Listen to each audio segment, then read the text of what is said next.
एक बहुत घना जंगल था और वहां पर एक शैतान रहती थी।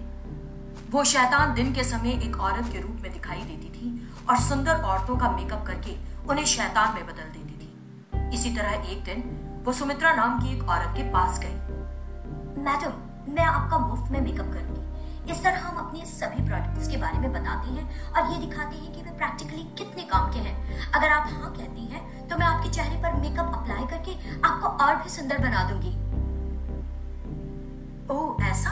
हाँ, चलो मेरे चेहरे पर मेकअप लगाओ। अगर मुझे प्रोडक्ट्स पसंद आए तो मैं जरूर खरीद लूंगी। Okay madam. फिर शैतान ने अंदर जाकर सुमित्रा के चेहरे पर मेकअप करना शुरू कर दिया। मेकअप पूरा होने के बाद सुमित्रा ने आईने में अपना चेहरा देखा। वाह, ये तो बहुत अच्छा हुआ है। Thank you. आप इन प्रोडक्ट्स के साथ खुद भी बहुत आसानी से मेकअप कर सकती हैं मैडम, और इनकी कीमत भी बहुत कम है। ठीक है। फिर सुमित्रा ने उन प्रोडक्ट्स को पैसे लेकर खरीद लिया। पैसे लेने के बाद वो शैतान बाहर आकर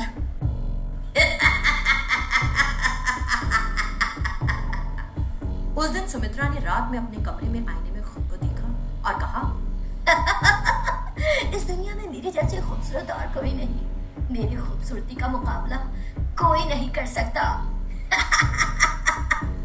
उसकी अजीब सी हंसी सुनकर उसका पति उसके कमरे में आया, ये देखने के लिए कि वो ऐसा बर्ताव क्यों कर रही है। जब उसने उसकी शक्ल देखी तो डर गया, क्योंकि सुमित्रा पूरी तरह से शैतान में बदल गई थी और चीख चीख कर बात कर रही थी। सुमित्रा, क्या हुआ तुम्हें? मेरा क्या होगा, सब कुछ ठीक है।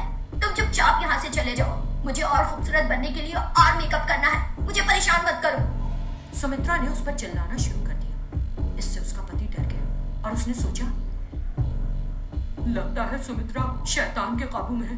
मुझे तुरंत इसका हल ढूंढना होगा, वरना स्थिति बहुत खतरनाक हो जाएगी। वो तुरंत मंदिर में रहने वाले जादूगर के पास गया और उसे बताया कि उसकी पत्नी के साथ क्या हुआ।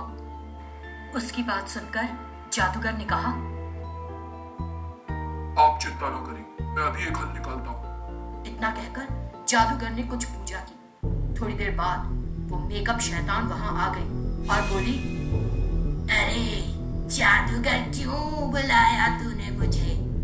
मैं तुझे चेतावनी देता हूँ, तू सामान्य औरतों को मेकअप करके उन्हें शैतानों में बदल रही है। उन्हें फिर से ठीक कर, वरना मैं तेरी आत्मा को नष्ट कर दूंगा। तू मुझे नष्ट नहीं कर सकता। इससे वो जादूगर क्रोधित हो गया और उसने शैतान पर कुछ पवित्र रात छिड़क दी और फिर क्या किया तूने? नहीं, रो, तू जो कहेगा मैं करूंगी। उन सभी औरतों को यहाँ प्रकट कर और उन्हें उनके असली रूप में ला। शैतान जो डर गई, उसने तुरंत जादूगर की बात मानते हुए सारी औरतों को वहां लाकर ठीक कर दिया। अब ये बताओ कि तू ऐसा क्यों कर रही है? ऐसा करने से तुझे क्या मिल रहा है? मेरा पति एक सुंदर औरत के चक्कर में पड़ गया और फिर उसने मुझे मार डाला। यही वजह है कि मैं सुंदर महिलाओं से नफरत करती हूँ। इसीलिए उनका मेकअप करके फिर उन्हें शैतान में बदल देती हूँ। मुझे बहुत अच्छा लगता है। अरे मूर्ख, तेरे पति और किसी दूसरी औरत ने जो गलती की उसके बारे में सोचकर क्या तू सभी महिलाओं को सजा देगी? मैं तुझे इस तरह नहीं छोड़ूंगा। जादूगर ने अपनी जादू शक्ति का प्रयोग करके उस शैतान को एक कांच की बोतल में बंद कर दिया। उन सभी औरतों ने उसका धन्यवाद किया। तभी बोतल के अंदर कैद शैतान ने कहा, मुझे छोड़ो, बाहर निकालो मुझे। किसी दिन तो बाहर आऊंगी, जिस दिन आ गई इन लोगों के साथ तुझे भी मार डालूंगी, खबरदार। इसी तरह शैतान ने उस जादूगर को धमकाया। घने जंगल में रहने वाली एक चुड़ैल को कहीं घूमने जाने का बड़ा दिल था।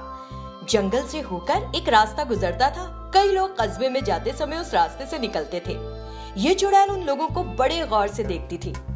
एक दिन चुड़ैल ने एक बूढ़ी महिला को देखा जो उस रास्ते से जा रही थी। फौरन चुड़ैल एक लड़की में बदल गई और उस बुढ़िया के सामने आकर खड़ी हो गई जिसने भारी वजन उठा रखा था। फिर बोली, दादी, दादी। हाँ बोलो लड़की, तुम्हारा नाम क्या है? तुम कौन हो? मैं अपना नाम नहीं बताऊंगी तो आप भी नहीं बताएंगी? मैंने इससे पहले तुम्हें नहीं देखा, तुम खुद ही मेरे पास आई। मैं समझ गई कि तुमको मुझसे कुछ चाहिए। आपने मुझे पहले कभी नहीं देखा, लेकिन मैं हर दिन आपको यहाँ से जाते देखती हूँ। बेचारी आप हर दिन भारी वजन उठाकर ले जाती हैं। मैं तो सिर्फ आपकी मदद करना चाहती थी, इसीलिए आपका नाम पूछ लिया। अगर मदद करने के बाद तुमने मुझसे पैसे मांगे तो मैं एक कौड़ी भी नहीं दूंगी। मंजूर है? मैंने सोचा था तुम एक मासूम औरत हो। तो आप इस ढुलमुल दादी के बारे में क्या ख्याल है? ढुलमुल दादी, वाह, नाम तो बढ़िया है। और तुम्हारा नाम? मेरा नाम है चमेली। चुड़ैल ने कुछ देर सोचकर एक नाम बता दिया। इस तरह दादी और चमेली एक साथ शहर की ओर चल दिए। रास्ते में चमेली ने पूछा, दादी, ये बक्से इतने भारी हैं, इनमें क्या है?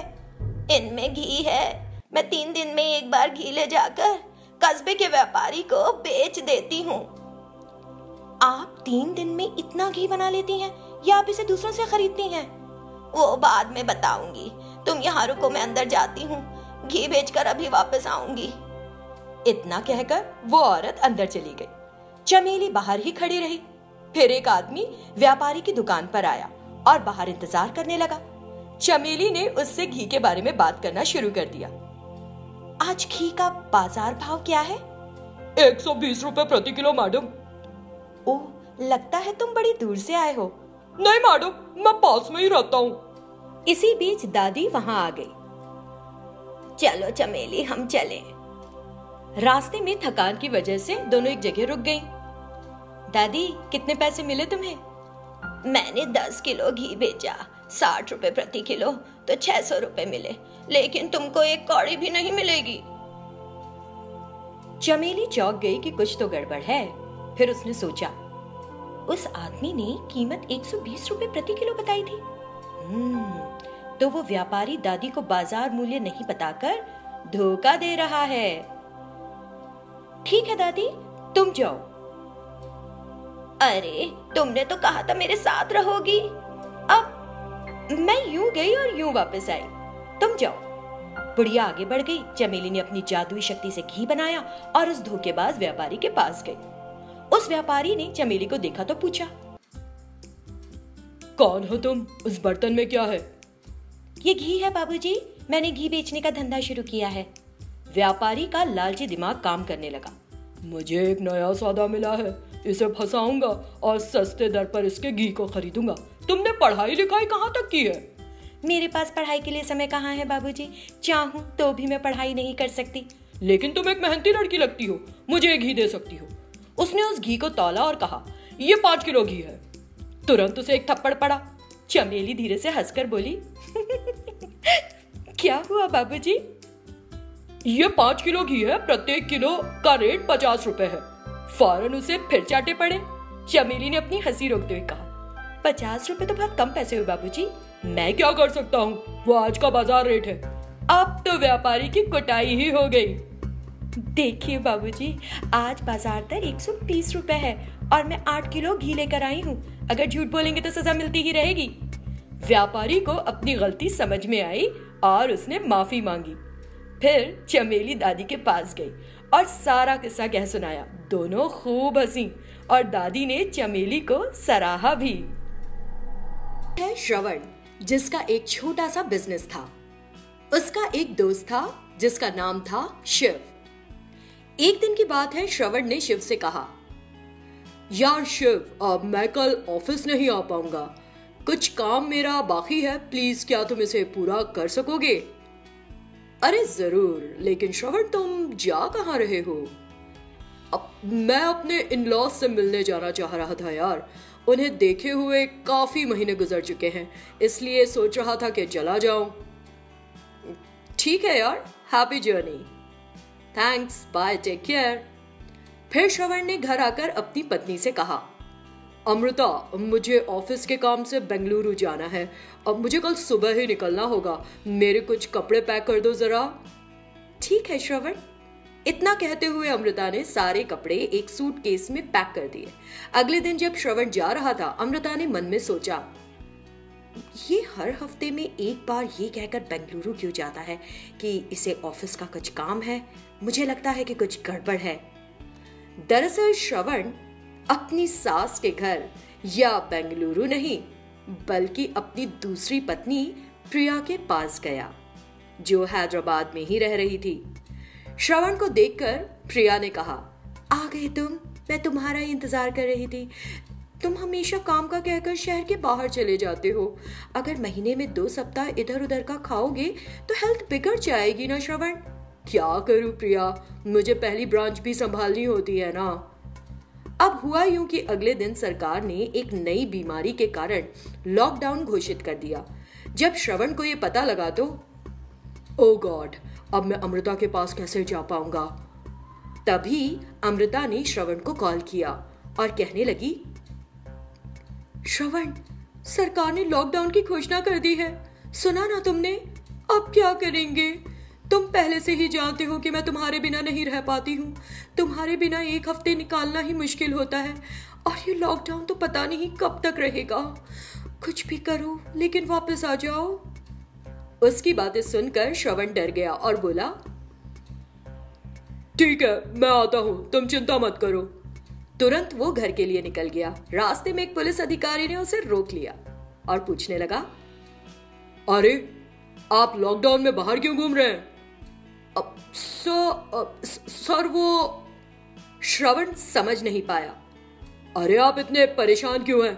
आप यहाँ क्या कर रहे हैं, मैंने पूछा। श्रवण पूछताछ से डर गया और उसने सारी सच्चाई उगल दी। अरे हर कोई यहाँ नई बीमारी से डरा हुआ है और तुम अपनी 2 पत्नियों के साथ रंगरेलियां मना रहे हो। पुलिस अधिकारी ने श्रवण की पिटाई लगा दी। श्रवण की पहली पत्नी ने ये होते टीवी पर देख लिया। उसके घर आते ही गुस्से में आग बबूला अमृता ने कहा, अरे बेशर्म, तुम मुझसे झूठ बोलकर हर सप्ताह में 1 बार बेंगलुरु अपनी दूसरी पत्नी से मिलने जाते थे। इतना कहकर वो उसे जोर जोर से पीटने लगी। श्रवण से दर्द बर्दाश्त नहीं हुआ। वो किसी तरह बच बचाकर बाहर भाग गया। फिर उसने मन में सोचा, ओ गॉड, मेरी पत्नी को इस मामले में पता चल गया है, मुझे तुरंत दूसरी पत्नी के पास जाना चाहिए। लेकिन प्रिया को भी उसकी पहली पत्नी के बारे में पता चल चुका था और उसने भी श्रवण की जमकर धुनाई कर दी। बेचारा श्रवण न घर का रहा न घाट का।